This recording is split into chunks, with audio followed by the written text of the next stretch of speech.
जमीन का एक बहुत ही छोटा सा टुकड़ा, उस टुकड़े की वजह से पूरे 8 लोगों की एक दशक में गोली मारकर हत्या कर दी गई। 8 लोग इस टुकड़े की वजह से खत्म हो चुके हैं और वो टुकड़ा आज भी ऐसा का ऐसा ही है। दोस्तों, आज जिस सच्ची घटना के बारे में मैं आप लोगों से बात करने वाला हूं, उस घटना में पूरे 8 लोगों को गोली मारकर मौत के घाट उतार दिया गया। इस घटना में सबसे शुरू में 2 हत्याएं होती हैं। उन 2 हत्याओं के बाद एक समझौता होता है और उस समझौते के बाद तुरंत एक धोखा होता है और उस धोखे के बाद फिर 6 लोगों की गोली मारकर हत्या कर दी जाती है। नमस्कार दोस्तों, मैं नीरज शर्मा आज की सच्ची घटना को, जिसमें 8 लोगों की गोली मारकर हत्या कर दी जाती है, आपको बताने के लिए आपको लेकर चलता हूं मध्य प्रदेश के एक जिले में, और उस जिले का नाम है मुरैना। मुरैना जिले में एक गांव लगता है, उस गांव का नाम है लेपा गांव। तो दोस्तों, लेपा गांव में 2 व्यक्ति रहा करते थे। एक व्यक्ति का नाम था धीर सिंह और उसका पड़ोसी जिसका नाम था गजेंद्र सिंह। गजेंद्र सिंह का परिवार और धीर सिंह का परिवार बड़े आराम से अपना जीवन जी रहा था। इसी बीच उनके बीच में एक छोटी सी कहासुनी हो जाती है। कहासुनी असल में किस बात के लिए होती है, ये बात भी आपको 100% चौंकाएगी, क्योंकि महज एक बहुत छोटी सी बात है। इन दोनों के ही घर के पास में जमीन का एक छोटा सा टुकड़ा था। उस जमीन के टुकड़ों में धीर सिंह का परिवार और गजेंद्र सिंह का परिवार दोनों एक दूसरे के साथ मिलकर, गजेंद्र सिंह का परिवार वहां पर उपले पाथा करता था, यानी गोबर डाला करता था और गोबर से वहां की जो औरतें हैं वो उपले बनाया करती थी। धीर सिंह का परिवार वहां पर अपने घर का कूड़ा फेंका करता था। इसी बीच इनके घर की औरतों में कई बार कहासुनी हो गई थी। इस घटना की अगर हम बात करें कि यह घटना कब की है, तो यह 2013 की घटना है। 2013 में इन दोनों के बीच में, यानी दोनों परिवारों की औरतों के बीच में एक दिन कहासुनी हो जाती है। कहासुनी इतनी ज्यादा बढ़ जाती है कि इन दोनों के घर के लोगों को, यानी आदमी भी इस कहासुनी में एंट्री कर जाते हैं और एक दूसरे के आमने सामने आ जाते हैं। बहुत जल्दी ईंटों से, लाठियों से, डंडों से एक दूसरे पर वार करना शुरू कर देते हैं। और इसी बीच गजेंद्र नाम का जो व्यक्ति है, गजेंद्र सिंह नाम का जो व्यक्ति है, उसका बेटा वीरेंद्र सिंह धीर सिंह के परिवार के 2 लोगों पर गोली चला देता है। एक का नाम था सोबरन और दूसरे का नाम था वीरभान। सोबरन और वीरभान की गोली मारकर मौके पर ही हत्या कर दी जाती है। वो दोनों मौके पर ही मर जाते हैं। उनकी हत्या के बाद परिवारों में बहुत ज्यादा कोहराम मच जाता है। आनंद फानंद में पुलिस को इन्फॉर्म किया जाता है, पुलिस भी वहां पर पहुंच जाती है और उसके बाद जो गजेंद्र सिंह का परिवार था, कुछ स्थितियां, कुछ परिस्थितियां, कुछ सिचुएशंस उस समय पर ऐसी बनती हैं कि गजेंद्र सिंह को लेपा गांव को छोड़कर वहां से भागना पड़ जाता है।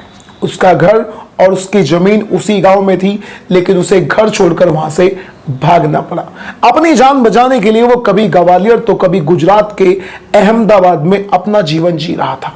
उसके कुछ ही दिन बाद वीरेंद्र सिंह, यानी गजेंद्र सिंह का लड़का वीरेंद्र सिंह, उसे पुलिस पकड़ लेती है और वो फिर 18 महीने की सजा भी काट कर आता है। समय बीतता चला जाता है और समय बीतने के बाद फिर दोस्तों एक समय ऐसा आता है जब गजेंद्र सिंह को अपनी जमीन और अपने घर की याद बहुत ज्यादा सताती है। फिर वो गांव के ही कुछ बड़े लोगों से मिलता है, उनसे बातचीत करता है और वो कहता है कि इस तरह से जीवन जीते हुए बहुत दिन हो चुके हैं। समय बीतते बीतते 2022 तक आ गया था और 2022 में ही वो गांव के कुछ बड़े लोगों से मिलता है। गांव में ही एक विधायक है, उससे भी वो मुलाकात करता है और आपस में समझौते की बात करता है। दोनों ही परिवार के लोग आपस में एक दूसरे के साथ बैठते हैं और फिर एक समझौता करते हैं। और उस समझौते में होता है कि जो गजेंद्र सिंह का परिवार है वो धीर सिंह के परिवार को 10 लाख रुपए समझौते के तौर पर देता है और साथ ही साथ एक मकान भी जो गांव में ही था वो भी धीर सिंह के नाम पर रजिस्टर कर दिया जाता है। और दोस्तों, धीरे धीरे समय बीतता चला जाता है, सब कुछ अच्छा चल ही रहा था कि गजेंद्र सिंह के परिवार में, उसके मन में एक बेटी की शादी करने की बात आती है। बेटी की शादी करने के लिए वो सोच रहा था कि क्यों ना अपने पुश्तैनी गांव से ही अपनी बेटी के हाथ पीले किए जाएं और अपने पुश्तैनी गांव में ही उसकी विदाई की जाए। दोस्तों, समय बीतता चला जाता है और तारीख आती है 5 अप्रैल 2023 की। 5 अप्रैल 2023 को गजेंद्र सिंह अपने गांव लेपा में वापस आ जाता है। अपने घर का ताला खोलता है, क्योंकि बहुत दिन से जो उसका घर था वो बंद ही पड़ा था। और उसके घर के जितने भी बच्चे उसके साथ में आए थे, सभी बच्चे छत पर खेलने के लिए चले जाते हैं। लेकिन यहां पर जैसे ही धीर सिंह को इस खबर का पता चलता है, उसे पता चलता है कि गजेंद्र सिंह का परिवार वापस गांव में आ चुका है, वो बिल्कुल पूरी तरह से चिढ़ जाता है और पूरी तरह से नाराज हो जाता है। अपने ही घर से कहा सुनी करने लग जाता है, गाली गलौज करने लग जाता है। और जैसे इस बात की भनक गजेंद्र सिंह को पड़ती है तो वो भी गाली गलौज में एकदम से शामिल हो जाता है। दोनों परिवारों के घरों की जो औरतें थी वो एक दूसरे से बहसबाजी करना शुरू कर देती हैं और देखते ही देखते दोनों में लाठी डंडे चल जाते हैं। 2013 की तरह 2023 में भी एक बार फिर से गजेंद्र के परिवार ने धीर सिंह के परिवार को, गजेंद्र सिंह के परिवार ने धीर सिंह के परिवार को अपने कब्जे में ले लिया, यानी उन पर हावी हो गया। धीर सिंह के परिवार के दिमाग में कहीं ना कहीं वो पुराने वाली बेइज्जती या पुराने वाली रंजिश, या ये कह लीजिए कि पुराने समय में अब से 10 साल पहले जब उनके घर के 2 लोगों की मौत हुई थी, वो बात अभी भी कहीं ना कहीं उनको चुभ ही रही थी। उन्हें बिल्कुल ऐसा ही महसूस होता है कि पहले से ही हमारे परिवार के 2 लोगों को इन लोगों ने खत्म कर दिया और फिर दोबारा से हमारे ऊपर हावी हो गए।